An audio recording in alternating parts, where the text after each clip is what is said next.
there, Star Wars fans, and welcome to the latest edition of the Jedi Council podcast. Actually, it's not a podcast, it's our first ever vlog, and I'm joined, as ever, by my brother in the Force, Dave. Say hello, Dave. Hello, Dave. And it's a very, very special occasion because tomorrow in the UK, and I know you've already had it in the States, but the Rise of Skywalker, the novel, is released.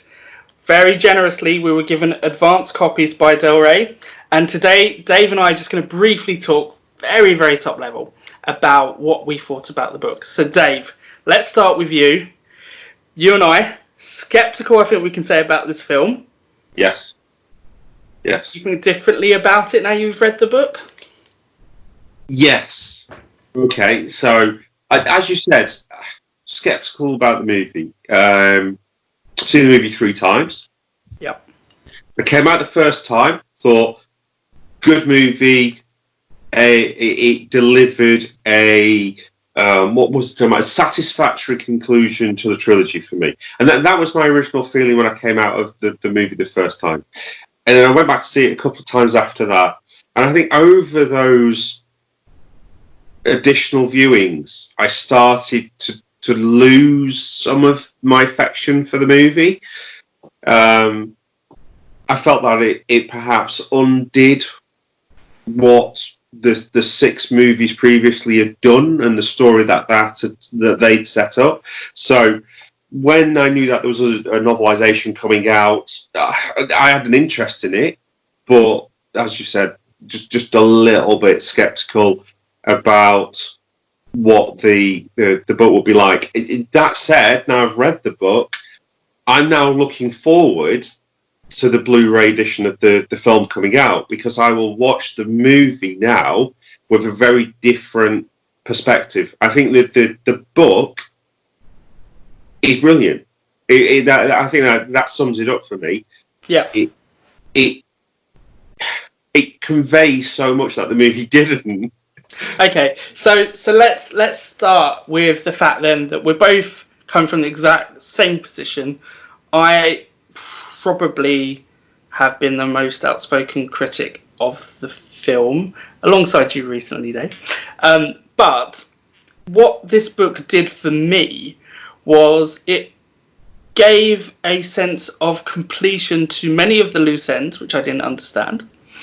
And I felt that the author did an incredible job of sticking faithfully to the film, and in particular the dialogue, but filling in the gaps where required and adding extra content to what I would regard as underused characters, perhaps, like the Zori Bliss or Rose, for example. I think that some of the questions that we may have had about the key questions, Palpatine, Reylo, things like that, were answered for me. I mean, I still have questions, but that's one of the great things I think about Star Wars is you and I both love it because the mythology and the interpretation, you can think about it differently, and there's nothing wrong with that. And I felt that this book allowed me to have an interpretation in my own head in a good way, whereas before I was looking at it and saying, A, that doesn't fit in with what I know Star Wars to be, but B, it also just was plain stupid. Yes. That was my interpretation. So, let's touch on this book. So what do you think are the key takeaways as a fan from this book? I think every novelisation of a Star Wars movie, from The Phantom Menace, have always had additional bits that you can put into a novel that you can't convey on screen. Right. And I get that. Or they may take additional... I think in The Phantom Menace there was additional chapters or additional scenes where we had Anakin's pod race and a little bit of his backstory about why he was such a great pod racer at such a young age. This was different. Yeah. This expanded what you saw on screen without taking away what you saw on screen. And I think that's what you covered off really by saying the dialogue was still there, but it felt like there was more.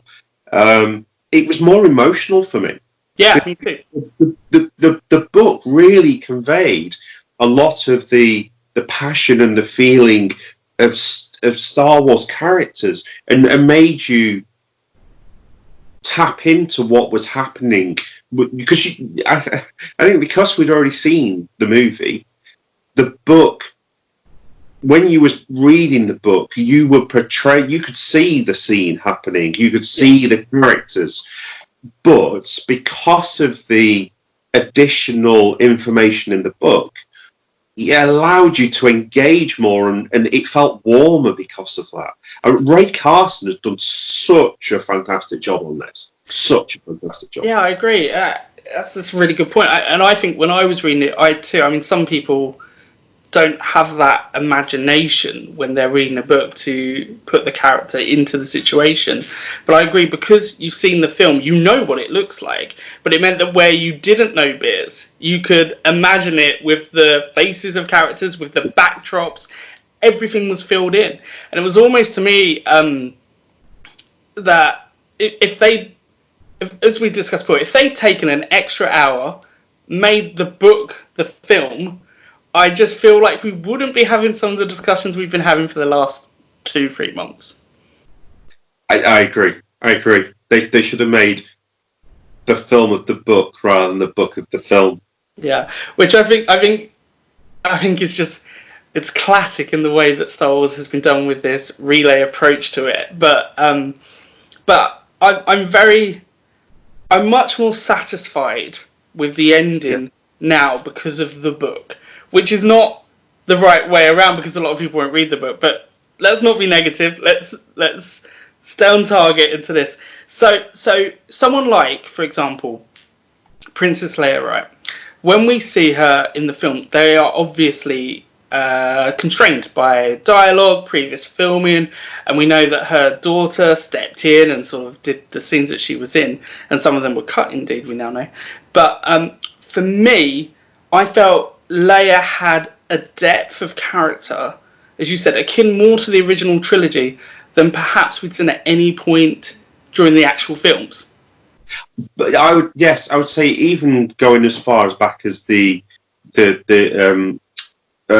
Force Awakens. Yeah, there was more warmth, there was more engagement with the character than.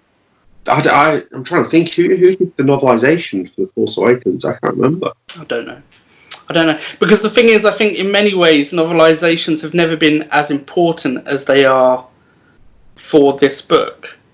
Yes. Yeah, because for other films they've stood alone. Yeah, exactly. And for example, I think one of the Last Jedi's big criticisms, I know you have many, is the fact that it opened up this interpretation to where we could no longer just go with it, which, as we've discussed on the podcast, is quite often the way to go with Star Wars.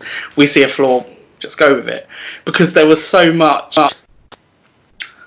that disputed with what we knew in terms of character, or just we knew in terms of real world application or application in the Star Wars world. Even far home. So I think this book was needed badly to fill in some of the gaps which the film quite honestly didn't. And actually, I think for people who enjoyed The Last Jedi, who felt that the film course corrected, retconned, however you want to say it, some of the things from the previous film, I think there's a lot in that book for them that will actually make them see links with The Last Jedi in a way that perhaps isn't so obvious in the book. Because to me, some of the decisions around Snoke dying and knowing a bit more about Palpatine, his resurrection, lineage, it made sense to me. Yes. And so I think if you like The Last Jedi, you can accept, that's why that happened. Or do we call him Ben Solo? Do we call him Kylo Ren? His relationship with his family, including Chewie. Very emotional parts in this book on that. There is. Really. And I felt we spoke before the film came out about, can Kylo Ren be redeemed? And even after I came out, I was sort of like, I don't really understand this Save Ben Solo campaign, because to me, he was still not particularly redeemable. But when you see I'm the son of a princess, I've been told to do this, I'm a puppet of Snoke, I was like, okay, I see the links a bit more, which hadn't really been explained before. It just seemed like he was an impotent child who was corrupted to me previously. I don't know how you saw all that kind of stuff. Sorry, I realised I went on a bit there. But how did you feel about learning more about someone like Ben Solo? No, I agree. There's so much more depth to the characters in it.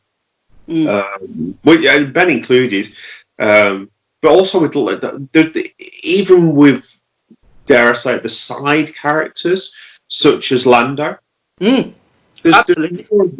more about him in there, which allows you to understand why he was there and why he fitted into the story so well. It didn't feel like, because the movie almost felt like they're just trying to drag everyone back in, whereas when you read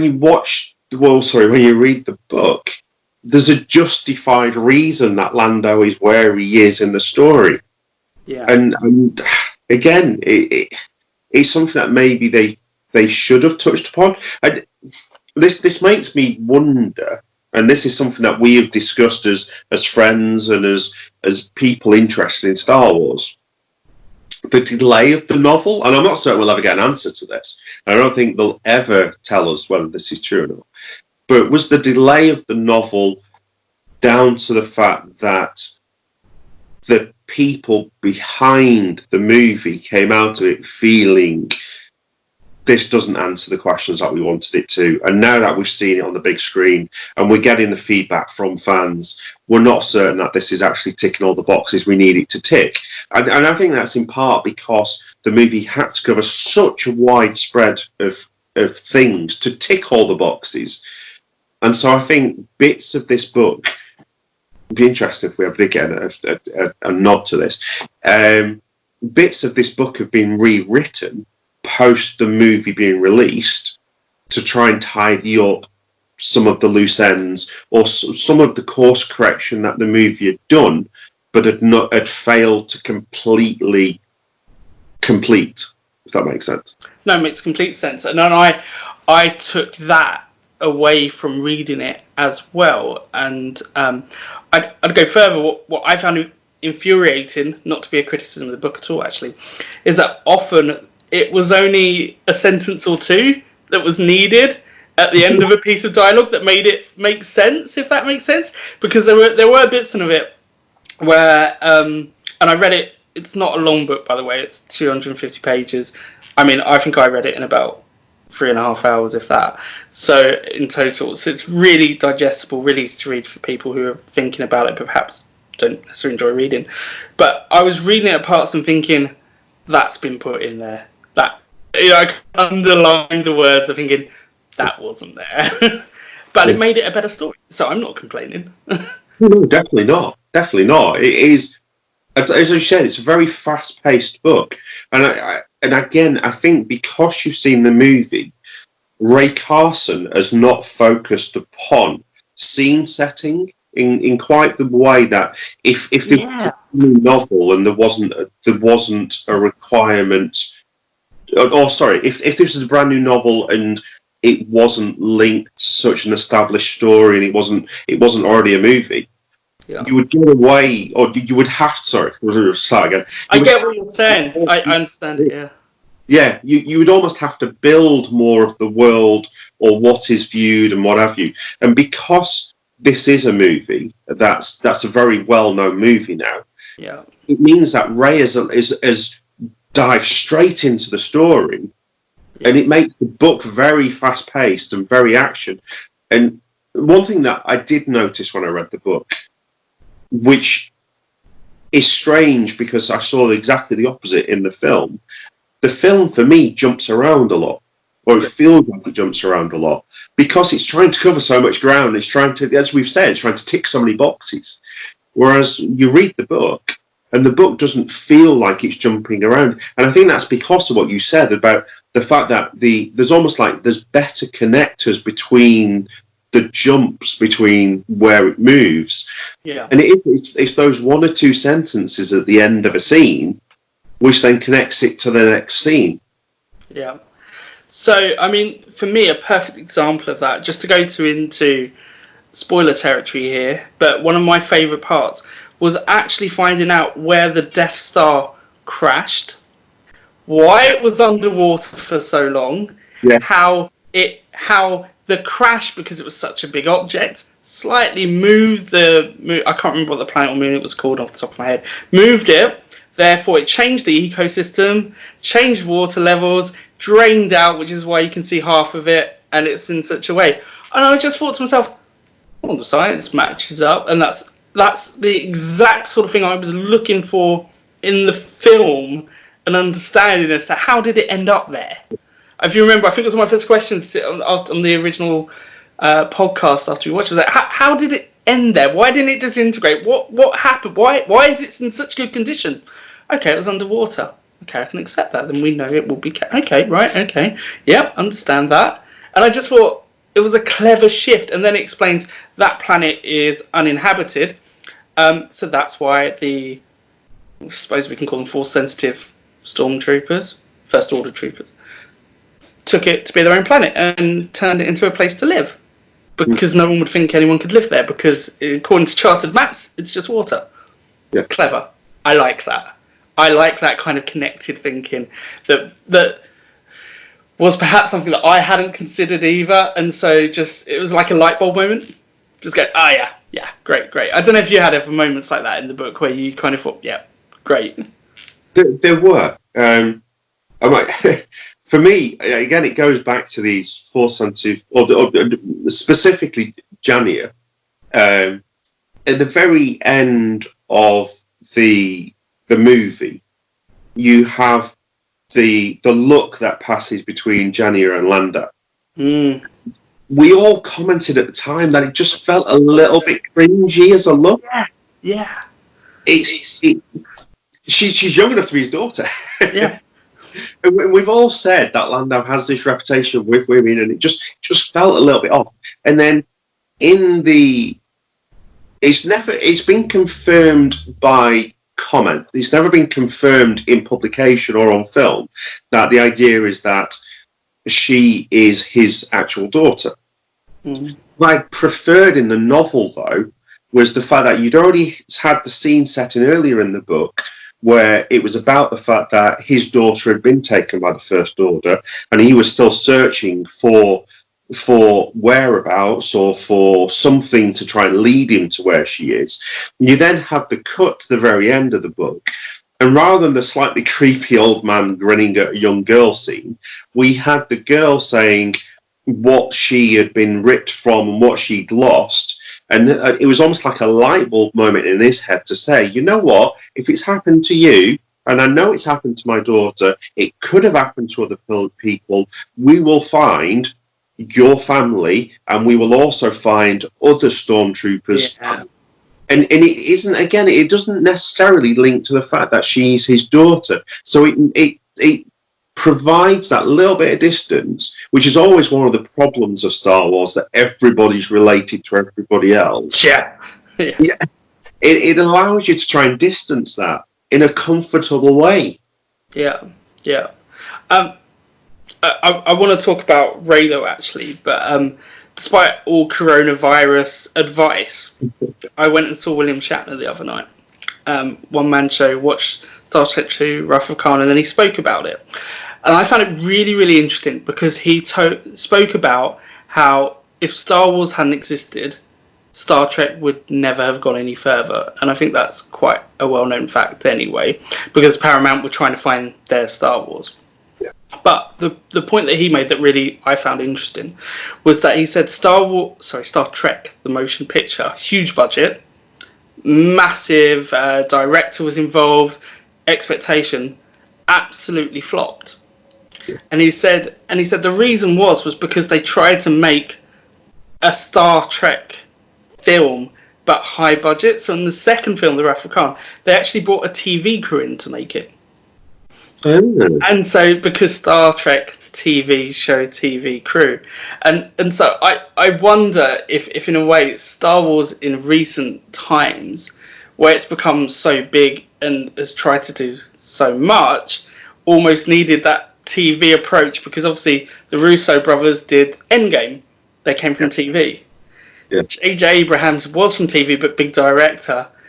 Rian Johnson, interestingly, of course, TV, but known for the recent films. And I just wonder if they've gone, that the universe got so big and so uncontrollable that they've just lost touch of it.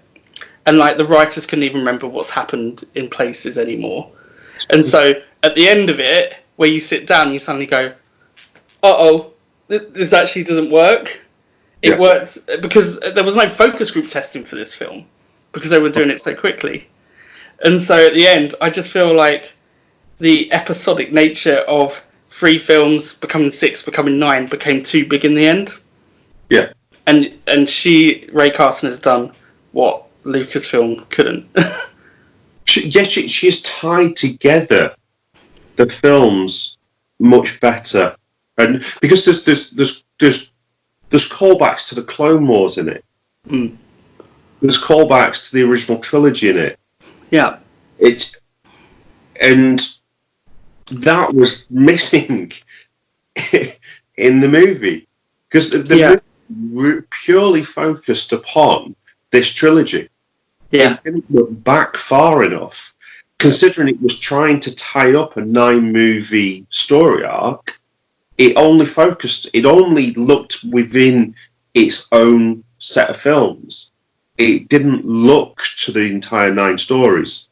Yeah. Whereas the book has done that. The book tied in. Yeah, no, absolutely. And yeah, one last Star Trek versus Star Wars thought, just because it's very fresh in my mind, is in the film The Wrath of Khan, you have Admiral Kirk trying to find himself to become back in charge of his crew. And interestingly, it's a new crew of the Enterprise. But the way they paid homage to the character journey, to his voyage of self-discovery of, I am a captain, I am not someone that sits behind the desk, I'm not happy unless I'm out there with my friends, achieve stuff. And it really brought into focus for me just what a tragedy they have managed to create for the original characters. Just in terms of, even if you agree with, and I can see under certain circumstances Luke becoming a hermit, very unhappy, but they never brought purpose for these characters, any of them. They never fulfilled their promise and destiny for me, any of them. I was going to say, I mean, without possibly going over what we said before, I think they deliberately tied in. I think the intention was good to start off with. I think the intention was, we know the original fans will really buy into this if we've got the original characters. And I think it was a very positive idea to try and use. They just didn't think about the legacy of how to use them. I think that was the issue. And again, I think this final, not the novel, not necessarily the film, I think the novel, again, pays more respect to the original characters than the film did. Well, yeah, I mean, Luke and Leia's relationship in the book is very different to what we see in the film. Luke is always in the ear of Leia, saying, time to let go, this is what's happening. And you just felt like if you'd heard Mark Hamill's voice saying those things, that Leia just would have worked. It would have worked. Well, even down to the way that they explain the fact that Leia, in The Last Jedi, the fact that the decompression that she went through and the force that she used then to prolong her life in that cataclysmic moment is what ultimately does kill her. Yeah. Because she's expended too much energy to keep herself alive at that point in time. Her body was still damaged, and so she's been slowly dying since then. And that's explained in the book so well that, and again, that ties into the fact that Luke is there talking to her in the background and saying it's time to let go. Yeah. You've done what you can. Yeah.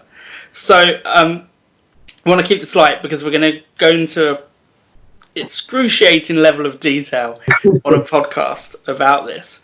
But I just want to get your view because I think when the book came out of the convention, people were losing their mind over Reylo. Okay. So tell me what you think about Reylo, having read the book. There is no Reylo. That's what I think. I think that Rey comes out of it thinking, had she known Ben, then there might have been something there. Yeah. But she only ever knew Kylo. Yep, agree. I don't know if you interpreted it this way, but that after, I think it might be with the second or third last page, it talks about her relationship with Finn again.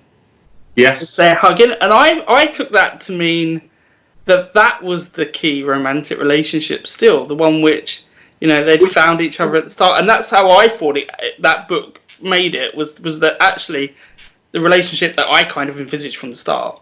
Yes. Was where we ended.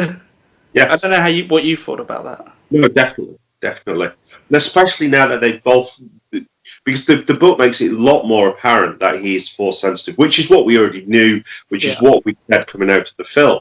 Well, you did. Alex and I didn't pick it up. You did. So give yourself some credit there. Yeah, and the book really makes it feel stronger. Yeah. There's lots of little points where Finn feels this, Finn picks up on this. And yeah, I like that because Finn is I actually did like the characters coming out of the first movie. Yeah. I didn't think they gelled together as a team, but I think they had the potential to. Yeah. The second film then scuppered the plans for that. And I think this movie and this book was the best chance of the three of them forming the team again. Yeah. And I saw a lot of growth of the characters in the book. Again, I might credit to Ray Carson to look at what she's been given and to build the characters in such a fantastic way that the screen couldn't do justice to. Mm-hmm. Couldn't agree more. I couldn't agree more. Right, I think we should probably leave it there, unless you have any burning point. As I say, we will be going into this in some greater depth. I think anyone who listens to our podcast, engage in our conversations, should buy this book. It will really, really help you in understanding film. If you haven't got a copy yet, obviously it's a weird time in the world right now, and we can all deal with a little bit of distraction and light relief. There is a couple of links onto our website where you can get it. So just go look at social media, find that, click on that. And apart from that, Dave, I suppose I should ask, in podcast fashion, do you have any final thoughts? No, other than even Skywalker agreed that was a good book. Way! And thank you ever so much for listening to our ramblings. Really, advise to pick up that book. And of course, we are Jedi Council. You can find our website, which has been recently restructured. So lots of great content in there. You can have a look at podcasts, videos on YouTube. May the Force be with you.